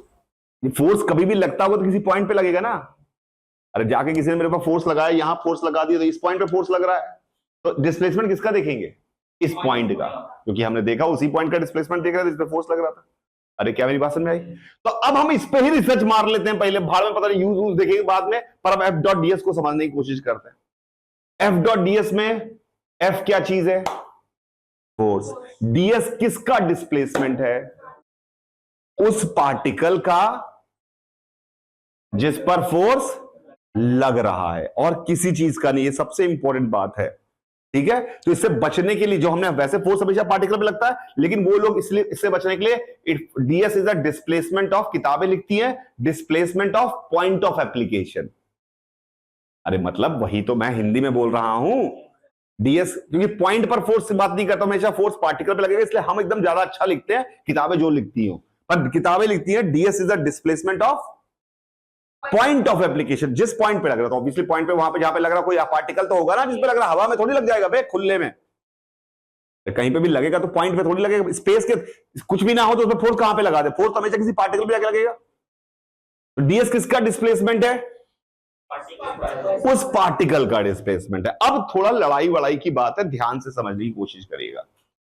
अगर force और DS dot है कि दिशाएं एक ही तरफ हैं तो ये पॉजिटिव होगा। अरे चेक करिए। और अगर फोर्स और डीएस की दिशाएं परपेंडिकुलर हैं हमेशा तो ये जीरो होगा। वो तो हमें ही पता है कि वो कंपोनेंट जो परपेंडिकुलर हो तो दिशा बदल रहा होगा बे। अरे ये तो आपको पहले से पता है, क्या बड़ी रॉकेट भाषा में बता रहा हूं, ये तो हमें पता है ना कि जो फोर्स डीएस के परपेंडिकुलर होगा वो सारा स्पीड बदलेगा ही नहीं, तो उसकी वर्क तो कर ही नहीं सकता। वर्क क्या करता है? वर्क क्या करता है? स्पीड बदलता है, काइनेटिक एनर्जी बदलता है, मतलब स्पीड बदलता है। अरे समझ में आ रहा है? तो अब इसके बारे में कुछ कुछ बातें लिख लेते हैं।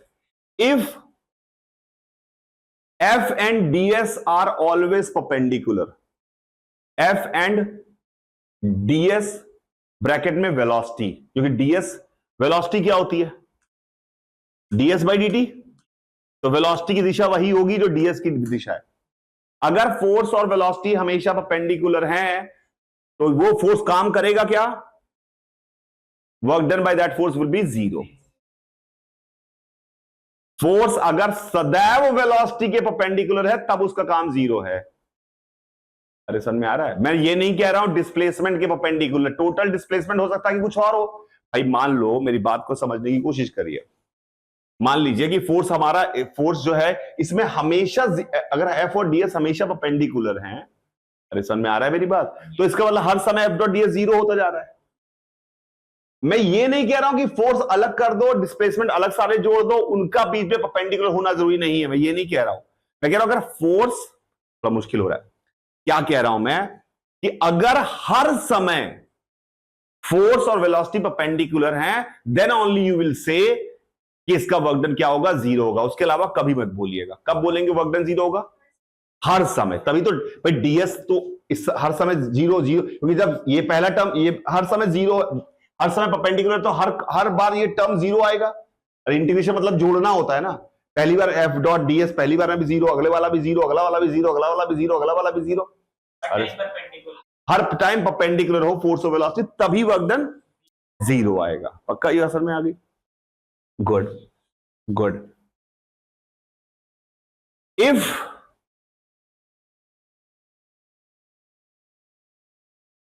they are in the same direction, work done will be positive. Force की दिशा और डिस्प्लेसमेंट की दिशा सेम तरफ है तो वर्क डन कैसा आएगा? Positive. Opposite direction negative. Acute angle positive, obtuse angle negative. बस आप तो सिर्फ ये लिखिए, अपोजिट में निगेटिव। अरे क्लियर है? बहुत बढ़िया। अब हम भूल जाएं कि क्यों आया, तो हम इस पर रिसर्च मारने वाले हैं। हम इस पर उसको खून पी जाएंगे इसका, एफ डॉट डीएस का। एफ डॉट डीएस का हम खून पीने वाले हैं कि सब कुछ इसके बारे में समझ जाएंगे। क्या परिभाषा जहां से आई है, डेरिवेशन समझ में आ रहा है कि कहां से क्यों आया है? डीएस किसका डिस्प्लेसमेंट है? उस पॉइंट ऑफ एप्लीकेशन का। ठीक है, अब मुझे बताइए, मैं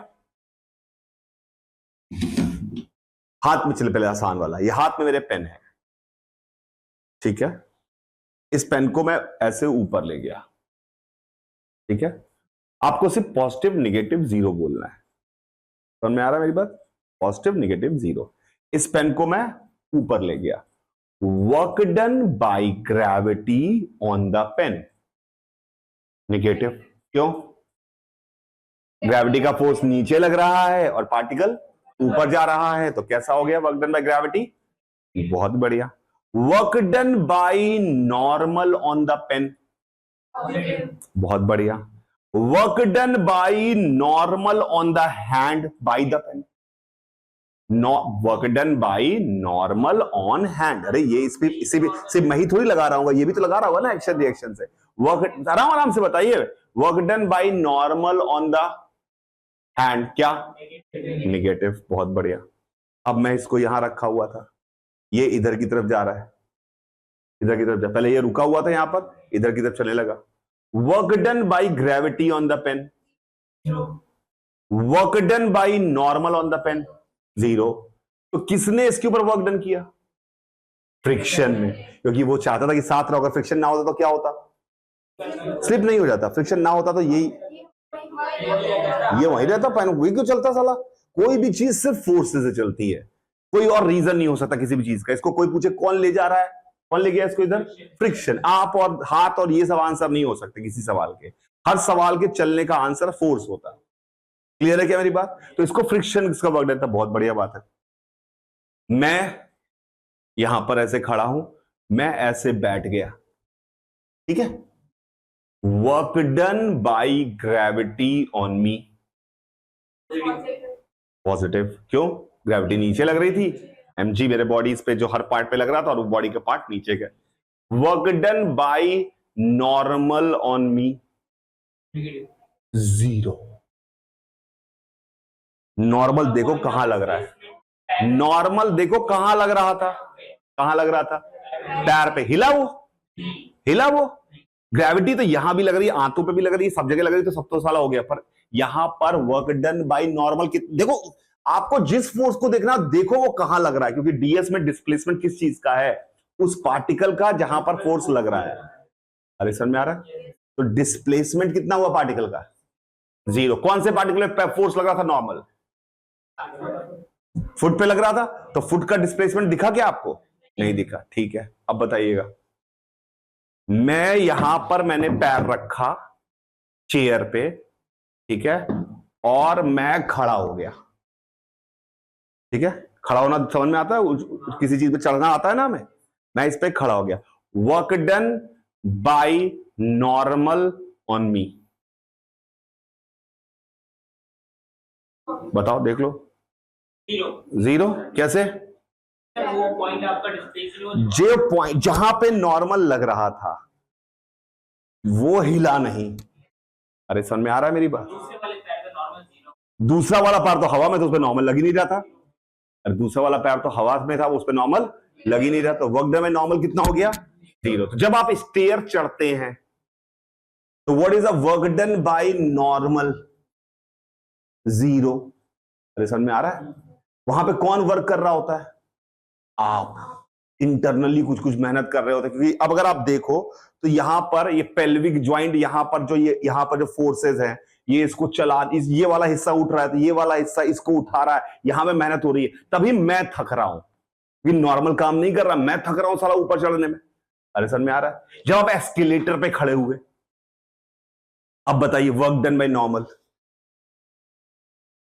एस्केलेटर पे खड़े हुए, एस्केलेटर समझते हैं? एस्केलेटर जो सीढ़ियां, स्वचालित सीढ़ियां, कैसे? जिस पॉइंट पर आप खड़े हैं वो स्टेयर वहीं रह जाती है, वो स्टेयर पूरी ऊपर उठती है। अबे स्टेयर पे जब खड़े हुए तुम ऐसे, पर तो बेटा स्टेयर के वो पैर जहां पे वो फोर्स नॉर्मल लग रहा था, ये जमीन है, अभी जमीन ऊपर उठने लगी, ये जमीन है, क्या ये जमीन ऊपर उठ रही है ऐसे? अरे बताओ, अभी इस केस में क्या बताया था आपने वर्क डन बाय नॉर्मल? यही तो हो रहा है ना स्टेयर में, ऐसे था मैं और यूं ऐसे चल रहा हूं, अरे ये पूरी जमीन उठ के जा रही है। तो बताओ इस पे नॉर्मल किधर लग रहा है? ऊपर यही लग रहा है ना नॉर्मल? क्या ये पॉइंट जहां पे नॉर्मल लग रहा है वो आपको रुका हुआ दिख रहा है क्या? वो क्या दिख रहा है आपको? कभी मैं नहीं थका, स्टेयर थकी। जो काम करेगा साला वो थकेगा। समझ में आ रहा है मेरी बात? उसको बिजली चाहिए, वो थक रही है। इसमें कौन थका काम ऊपर जाने में? मैं थका क्योंकि मैंने काम किया था। नॉर्मल का वक्त कितना है? जीरो। चलते हैं आप, चलने का प्रोसेस आपको पता है क्या होता है? जब आप वॉक करते हैं, आप जब चलते हैं तो ऐसे बढ़ते हैं आप। अब मैं कैसे उसको आपको तो नहीं दिखा सकता, जो लोग भाई वहां, मैं क्या करूं, मैं इतना ऊंचा नहीं जा सकता। पर जब चलने खड़े होकर खुद चलने की कोशिश कर, धीरे धीरे ये पैर ऐसे रहता है, आगे बढ़ते हैं, ये ऐसे पड़ता है, ये ऐसे बढ़ता है। अरे दिख रहा है क्या? चलते हुए, चलते हुए क्या है? पहला पैर जब हम आगे बढ़ा रहे होते हैं तो पीछे वाला पैर धीरे धीरे उठता है, टोस पे आता है, फिर आगे बढ़ते हैं, फिर हम आगे बढ़ते हैं, अरे टोस पे ही चलते हैं हम। अरे दिख रहा है? ऐसे ऐसे चल रहे हैं। समझ में आ रहा है मेरी बात? तो इस केस में work done by friction on me positive zero. Process देखो, किस इस पूरे इस पहले कदम के प्रोसेस में फ्रिक्शन किस पैर पे लग रहा है? हिला। अब किस पे लग रहा है फ्रिक्शन? वो हिला। तो जब जब फ्रिक्शन उस पे लगा, वो पॉइंट ऑफ एप्लीकेशन मूव नहीं कर रहा है। अगर फ्रिक्शन ही वर्क डन कर रहा हो तो साला मैं क्यों थकता चलने में? ये तो पहले ही समझा चुका हूं कि जो काम करेगा साला वो थकेगा, उसको एनर्जी चाहिए काम करके। तो फ्रिक्शन का वर्क डन कितना हो गया चलने में? जीरो। अगर मैं ऐसे चल रहा हूं, अब work done by friction negative, क्योंकि अब मेरे पैर पर फ्रिक्शन पीछे लग, स्लिप कर रहा हूं ना, स्लिपिंग में फ्रिक्शन पीछे की तरफ लग रहा होगा।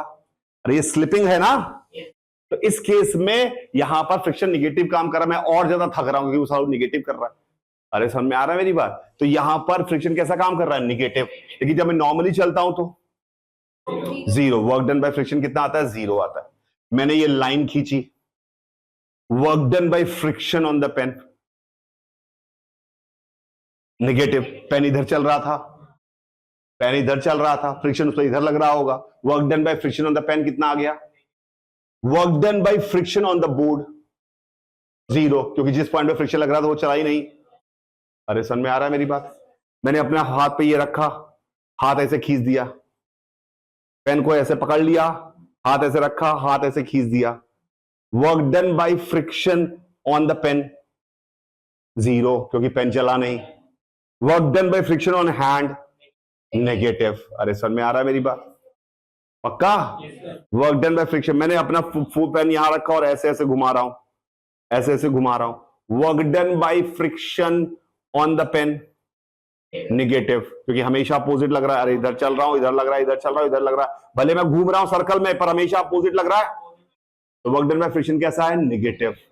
Work done by friction on hand zero. तो आपको समझ में आना चाहिए कि किसका, बस इंपॉर्टेंट बात यह है किसका डिस्प्लेसमेंट देखना है। किसका देखना है? जिस पॉइंट पर फोर्स लग रहा है। तो जब भी कोई पूछे work done by this force on this, तो आपको देखना पड़ेगा उसका कौन से पॉइंट पे फोर्स लग रहा है, क्योंकि फोर्स हमेशा दो पे लग रहा होगा एक साथ। अरे समझ में आ रहा है मेरे? एक्शन रिएक्शन होते हैं पक्का। अच्छा, दूसरी बात,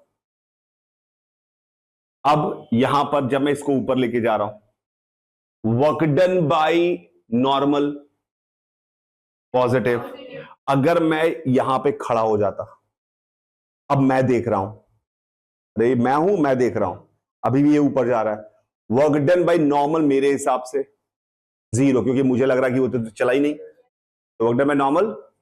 तो इसका मतलब है कि वर्क डन फ्रेम डिपेंडेंट है, अलग अलग फ्रेम से अलग अलग आंसर आएगा। अरे समझ में आ रहा है क्या मेरी बात? अलग अलग फ्रेम से थ्योरेटिकल सवाल पूछे जा सकते हैं, true and false assertion easily पूछे जा सकते हैं। ध्यान समझिए, फ्रेम डिपेंडेंट क्यों है? क्योंकि फोर्स तो सब जगह से सेम ही होता है, mg तो हर जगह से mg है, नॉर्मल हर जगह से नॉर्मल ही आता है। आपको दिखाया था मैंने, सूडो फोर्स लगा के भी नॉर्मल निकालना हो तो हर जगह सेम ही आएगा, लेकिन डिस्प्लेसमेंट तो हर जगह से अलग अलग आएगा यार। तुमको डिस्प्लेसमेंट तो मुझे ये ऐसे गया तो इसको लगेगा डिस्प्लेसमेंट 0 है, तुम्हें लगेगा डिस्प्लेसमेंट है, और मान लो मैं ऊपर तेजी से भाग गया, मैं लगा ये तो नीचे जा रहा है। जैसे ये ऊपर जा रहा था और मैं भटाक से ऊपर भाग गया तो मुझे लगा भाई ये तो नीचे जा रहा है। अरे क्या मेरी बात? लिखिए, अब एक एक करके बातें समझते हैं। पहली बात, work done is frame dependent if not mentioned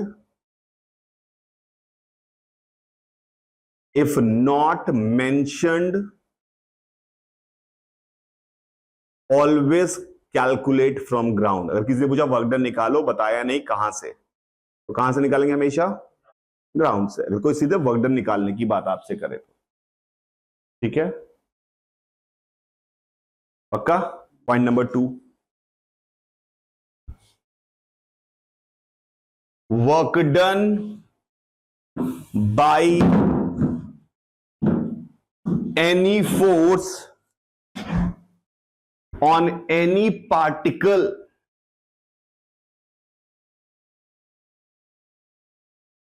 can be positive, negative और 0। कैसे? अभी मैंने आपको दिखाया कि नॉर्मल का वर्क डन आपको पॉजिटिव दिखाई दिया, इस पे खड़े वाले को 0 दिखाई दिया, भागा जो सारा उसको लगा माइनस नेगेटिव दिखाई दिया।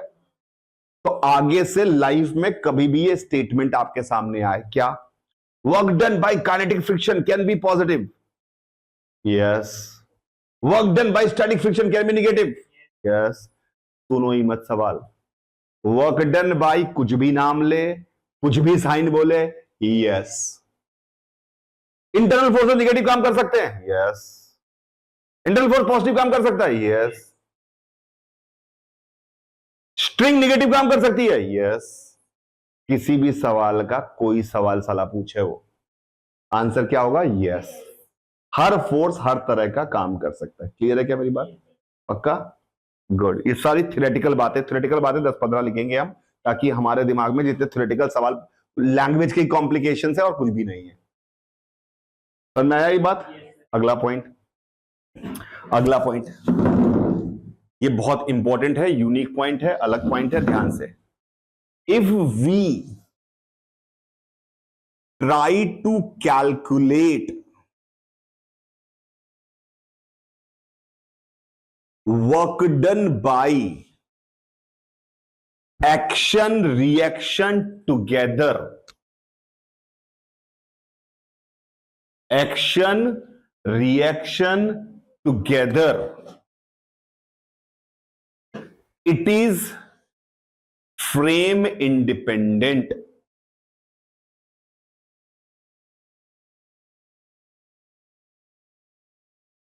ध्यान से देखो मेरे, ये ब्लॉक एक, ये इस पे ब्लॉक रखा हुआ था, इस हाथ पे, ये हाथ है मेरा, ये ब्लॉक रखा हुआ है, ठीक है मेरे बेटा। और ये ब्लॉक, इस पे नॉर्मल की वैल्यू जो इनके बीच में नॉर्मल है उसको n कह देते हैं, n को n ही लिखते हैं, कैलकुलेट नहीं कर रहे हैं अभी, ठीक है। ये आपको दिखाई दिया कि ये सिस्टम यहां से यहां गया, 5 मीटर, 5 मीटर गया, ठीक है। एक ऑब्जर्वर आप है जो जमीन से चुपचाप देख रहे हैं, O1, ठीक है। एक ऑब्जर्वर यही है O2 जिस पे खड़ा होकर देख रहा है। एक ऑब्जर्वर O3 है जो स्टार्टिंग में तो यहां था, पर जब आप यहां पहुंचे तो वो यहां पहुंच गया है, और ये है 8 मीटर, ठीक है। अब बीच का जो इनके फोर्स है वो नॉर्मल। तो अब पूछ रहा है work done by normal on block, work done by normal on block. तो O1 क्या बोलेगा? O1 बोलेगा n इंटू 5, 5n। अरे बताओ ना यार, n इंटू 5, अरे सही है क्या? Yes, sir. O1 ने ये बोला। O2 क्या बोलेगा? O2 बोलेगा 0 साहब। वर्क डन बाई किस पर निकाल रहे हैं? ब्लॉक पर। O3 क्या बोलेगा? अरे ये तो 3 मीटर नीचे चला गया, पहले मेरे साथ खड़ा था, 3 मीटर नीचे चला गया, तो work done by normal is -3n। ये O3 ने बोल दिया। क्या मेरी बात समझ में आई? तो कोई बोल रहा है पॉजिटिव, कोई बोल रहा है 0, कोई बोल रहा है निगेटिव। वही हमने लिखा, दुनिया में किसी भी वर्क डन किसी पार्टिकल पूछे, it can be positive, negative, 0, कुछ भी हो सकता है। अलग अलग ऑब्जर्वर के लिए अलग अलग आंसर आएगा। क्या मेरी बात समझ में आ रही है? अब मान लो आपसे सवाल पूछा गया, work done on hand by normal, on hand by normal, work done by on hand by normal. O1 ने क्या कहा? O1 ने कहा साहब इस पे नॉर्मल नीचे लग रहा है, ये 5 ऊपर गया है। O1 ने हाथ है ये मेरा, दिस इज माई हैंड। अरे समझ में आ रहा है? O1 को क्या दिखाई दिया? हैंड किधर गया?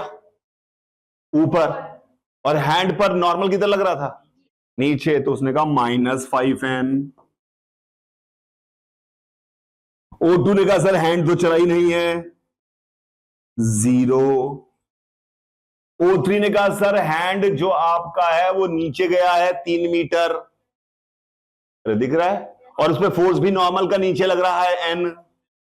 तो O3 ने कहा 3n। क्लियर है? तो अगर मैं इंडिविजुअली हाथ पर पूछूं तो कोई पॉजिटिव बोल रहा है, कोई निगेटिव बोल रहा है, कोई 0 बोल रहा है। इंडिविजुअली ब्लॉक पे पूछूं तो कोई पॉजिटिव बोल रहा है, कोई निगेटिव बोल रहा है, कोई 0 बोल रहा है। अगर मैंने सवाल ये पूछा होता work done by normal on hand as well as work done by normal on the block, दोनों जोड़ के बताओ, तो O1 भी कहता 0, अरे देखो, Yes, sir. O2 भी कहता 0, O3 भी कहता 0। क्या यही लाइन लिखी है आपने अंग्रेजी में? क्या लिखी है आपने?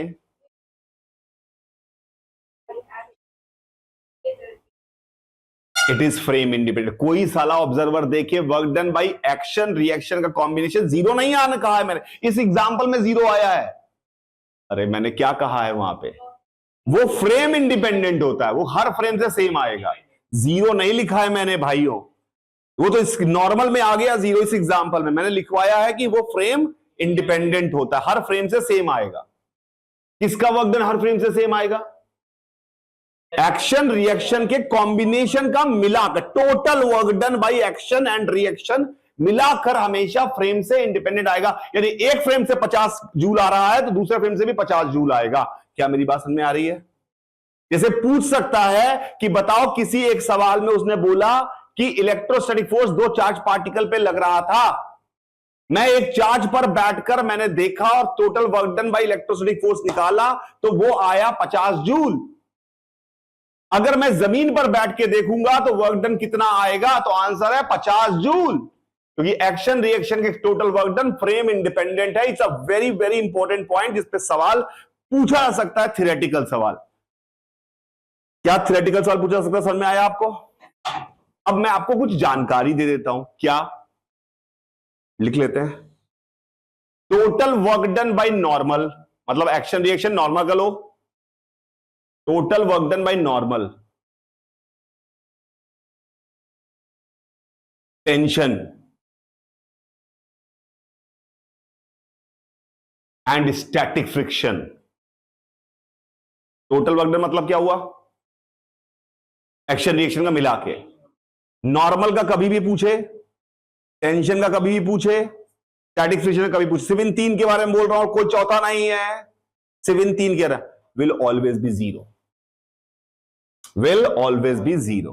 तो आपको एग्जाम्पल में नॉर्मल का दिख ही गया, अरे चेक करिए, ठीक है। Total work done bye kinetic friction, total work done bye kinetic friction, total work done bye kinetic friction will always be negative, will always be negative। Kinetic friction का total work done हमेशा negative आने वाला है, किसी भी frame से कर ले। टोटल वर्क डन मत समझ में आ रहा है क्या कह रहा हूं मैं? एक्शन रिएक्शन का मिला के, सिर्फ एक्शन का पूछे तो, एक्शन का पूछे तो it can be positive negative zero, कुछ भी हो सकता है। अरे सिर्फ एक का पूछे, एक फोर्स कोई पूछे कि इस फोर्स का वर्क डन कितना हो सकता है, तो आंसर है मुंह में जो आए बोल दो, सब सही है। लेकिन टोटल वर्क डन पूछे एक्शन रिएक्शन का मिलाकर, तो किसका किसका जीरो आएगा? नॉर्मल का, टेंशन का और स्टैटिक फ्रिक्शन का। काइनेटिक फ्रिक्शन का हमेशा वर्क डन नेगेटिव आएगा, पक्का? लिखिए, total work done by electrostatic force, दो चार्ज पार्टिकल है, उनके इलेक्ट्रोस्टैटिक फोर्स लग रहा है। Total work done by electrostatic force on two charge particle है। अरे एक चार्ज पार्टिकल, दो चार्ज आपस में एक दूसरे को फोर्स लगा रहे हैं, कैन बी पॉजिटिव, नेगेटिव और जीरो, ये कुछ भी हो सकता है, पर जो भी आएगा वो हर फ्रेम से सेम आएगा। अरे जो भी आएगा वो हर फ्रेम से सेम आएगा। हमें गारंटी सिर्फ एक, तीन, चार फोर्सेस की है जो मैंने आपको लिखवा दी है। इन चार फोर्सेस की नॉर्मल का साला कभी निकाल लो, दुनिया में किसी सवाल में टोटल वर्क डन जीरो आने वाला है। टेंशन का कभी निकाल लो, total work done action reaction मिला के जीरो आने वाला है, और स्टैटिक फ्रिक्शन का जीरो आने वाला, काइनेटिक फ्रिक्शन का नेगेटिव भी आने वाला। इन चार के अलावा हमें किसी गारंटी नहीं, इसलिए मैंने एक एग्जांपल और लिखवा लिया इलेक्ट्रोस्टैटिक का। ना स्प्रिंग फोर्स की गारंटी है, ना ग्रेविटेशन की गारंटी है, कभी वो पॉजिटिव भी आ सकते हैं, कभी वो नेगेटिव भी आ सकते हैं। क्या मेरी बात समझ में आ रही है? पक्का? Very good. तो टोटल वर्क डन जो हमारे पास है वो एक्शन रिएक्शन का फ्रेम इंडिपेंडेंट है। मैं एक एग्जांपल से आपको समझाने की कोशिश करता हूं। मान लो ये एक ब्लॉक है और इनके बीच में म्यू है, और इसको मैंने इधर वेलोसिटी दे दी v0 और इसकी लेंथ l है। ये बात ध्यान से समझिएगा। और यहां स्मूथ है, ये सरफेस स्मूथ है। अभी हम वर्क पे रिसर्च कर लेंगे, क्या काम है वर्क का वो तो मैं पहले पता है, बाद में देखिए, पर हम वर्क पे सारी दुनिया की रिसर्च कर लेते हैं हम जितनी हो सकती है। अब मुझे बताइए, अब ये इसको धक्का मार दिया तो स्लिप करने लगेगा, पक्का? सवाल में दिया है कि वो पूरा कोने तक पहुंच जाता है, it reaches to the other end, it reaches to the other end. Question है, लिखिए, the block slides and reaches to the other end, the block slides and reaches to the other end, block slides and reaches to the other end। नीचे smooth है, diagram बना लीजिए, पक्का? block slides and reaches to the other end। पहला question, नीचे वाले का नाम वेज कर दूं, ऊपर का नाम ब्लॉक, बड़ी चीज का नाम वेज कर देते हैं, WEDGE, वेज मान लेते हैं। तिरछा होना जरूरी नहीं है वेज का, बड़ी चीज को वेज, प्लेटफॉर्म बोल देते हैं। बताइए पहले, प्लेटफॉर्म चलेगा कि नहीं चलेगा? विल प्लेटफॉर्म मूव किस तरफ? राइट। क्यों? ब्लॉक पर काइनेटिक फ्रिक्शन क्या, इनके भी पहले स्टेप धीरे धीरे, ताकि आपको रिवीजन भी हो जाए। Which friction will act? Kinetic, क्योंकि स्लिप कर रहा है। अरे समझ में आ रहा है मैं क्यों ब्रेक कर रहा था कि आपको दिखाई दे लगे। Which friction will act? Slip कर रहा है ना, काइनेटिक फ्रिक्शन। ब्लॉक पे किधर? बैकवर्ड। तो प्लेटफॉर्म पे किधर? तो क्या प्लेटफॉर्म, ब्लॉक की स्पीड कम होगी, ब्लॉक की स्पीड, और प्लेटफॉर्म की बढ़ेगी, पक्का? लिखिए लिखिए, क्योंकि एनालिसिस ही इंपॉर्टेंट है। लिखिए काइनेटिक फ्रिक्शन कहां एक्ट कर, पूरा स्टेप बाय स्टेप लिखिए। Kinetic friction on the block backward क्या करेगा, ये स्पीड कम करेगा।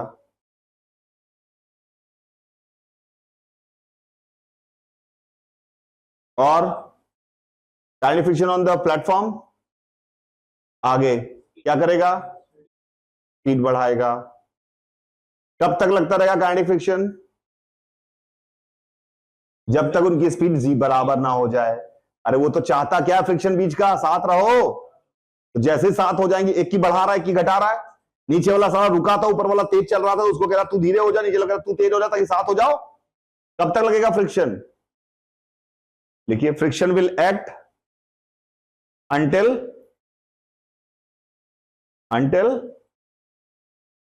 they acquire same speed।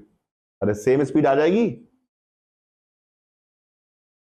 they acquire same speed। बहुत बढ़िया।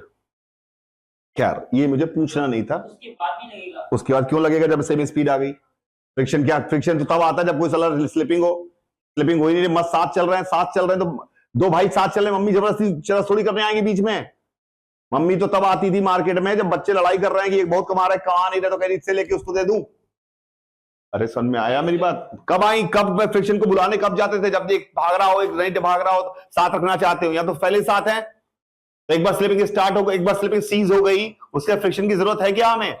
तो फ्रिक्शन क्यों एक्ट करेगा, जबरदस्ती एक्ट नहीं करता। क्या मेरी बात समझ में आ रही है, बहुत बढ़िया। अगली बात जो मुझे करना था, ये सब पूछना नहीं था मैंने, मेरे को तो सवाल में ये था कि find out total work done bye kinetic friction.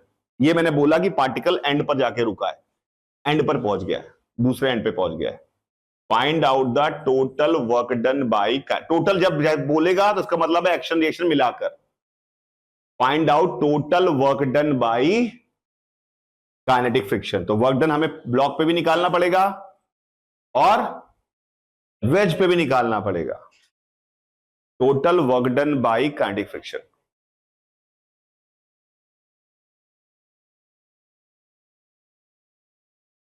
क्या करेंगे,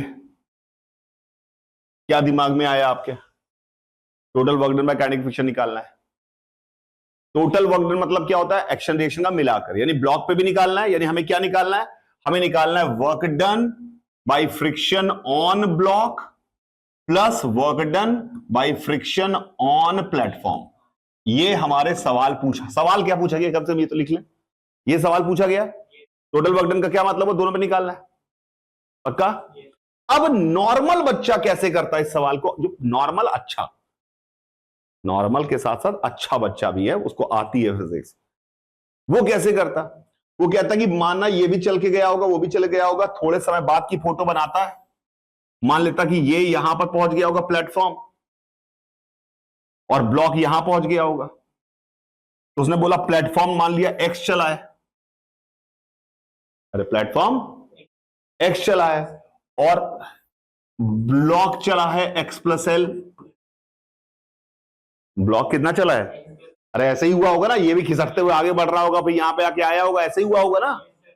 तो उसने कहा ब्लॉक पर फ्रिक्शन किधर लग रहा है, पीछे, तो इसने इसको निकाला, इसने कहा minus mu m g x plus l, am I right. फिर उसने उस पे निकाला, वो कितना चला है प्लेटफॉर्म, एक्स चला है, और फ्रिक्शन कितना लग रहा है प्लेटफॉर्म पे, आगे, तो इसको लिखा उसने plus mu m g x और जोड़ दिया, आंसर आ गया minus mu m g l is the answer. अच्छा बच्चा था, एकदम बढ़िया काम किया। अब अच्छे से थोड़ा एक और लेवल अच्छा बच्चा था, उसको याद था कि work done by total work done जब भी निकालते हो फ्रेम इंडिपेंडेंट आता है, total work done by action reaction क्या आता है, इंडिपेंडेंट ऑफ फ्रेम आता है। उसने कहा मैं इसी पे खड़ा हो गया, मैंने कहा फिर, उसने कहा बस ये एल चला है minus mu m g l. अरे समझ में आया, इसने इस पे खड़ा हो गया तो इसको क्या दिखाई दिया, प्लेटफॉर्म चला, क्या ब्लॉक कितना चला, और ब्लॉक में फ्रिक्शन किधर, बैकवर्ड, तो कितना वर्क डन हुआ, minus mu m g l plus 0, इसका आंसर भी आ गया। अरे चेक करिए, क्या दोनों के आंसर सेम आ गए? यही तो मैंने आपसे कहा कि वर्क डन बाय फ्रिक्शन, अगर work done by friction on block पूछा होता तो अलग अलग फ्रेम से अलग अलग आंसर आ रहा है। अरे समझ में आ रहा है मेरी बात? लेकिन work done by friction total पूछेगा कभी, तो क्या आंसर आएगा? हर फ्रेम से सेम आंसर आएगा। ये बहुत अच्छी इंपॉर्टेंट बात है। बहुत थियोरेटिकल सवाल आप में आएंगे, इस पर पूछा जा सकता है कि total work done by friction wedge पे बैठ के देखूं चाहे ग्राउंड से देखूं, सेम आएगा कि अलग आएगा? तो आपको तुरंत लिखना है कि सेम ही आएगा, फटाक से आंसर आना है, सेम आएगा। लेकिन ऑन द ब्लॉक अलग अलग आएगा। सिर्फ ऑन द ब्लॉक पूछा होता फ्रिक्शन का वर्क डन, तो हर फ्रेम से कहीं से पॉजिटिव आ सकता है, कहीं से निगेटिव आ सकता है, कहीं से जीरो भी आ सकता है। लेकिन टोटल वर्क डन हमेशा फ्रेम इंडिपेंडेंट। मुश्किल बात है। दैट्स इट फॉर टुडे, क्योंकि मुश्किल बात, टाइम भी हो गया, थोड़ा सा पचाइएगा इसको।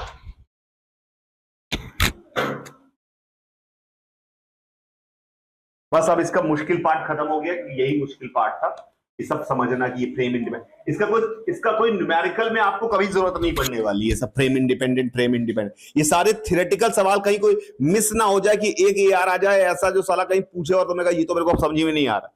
इसलिए हमने सारी थियोरेटिकल बात बोल दी। अब सेम भाषा पूछेगी ना पूछे, पर पूछेगा इसके अंदर ही जितनी हमने बात की है। भाषा मुझे नहीं पता क्या पूछ देगा वो। That's it for today, thank you very much. Bye सभी को, एंजॉय लाइफ। हमें ऐसा लगता है कि क्वालिटी एजुकेशन, चाहे वो IIT-JEE की तैयारी कर रहा हो या नीट की तैयारी कर रहा हो, फ्री होनी चाहिए। इस बात का फर्क नहीं पड़ना चाहिए कि वो कहाँ रहते हैं, क्या उनकी फाइनेंशियल बैकग्राउंड है। इसीलिए हम अपने पूरी टीम की मेहनत, जो हमने सालों साल एक्सपीरियंस से और आज की डेट में भी मेहनत करके बनाया है, वो सब हम फ्री यूट्यूब पे डालना चाह रहे हैं।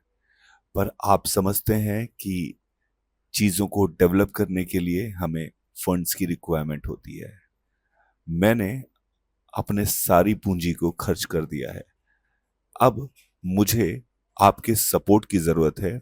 अगर आप कर सकें तो, अगर संभव हो, फाइनेंशियली आप पे लोड ना आए, तो हम चाहते हैं कि हमारा इस मिशन, जो हम best possible education for free सारे बच्चों को देना चाहते हैं, उसमें हमें सपोर्ट करें। इफ़ यू फाइंड इट वर्दी, please scan this QR code and contribute whatever you can.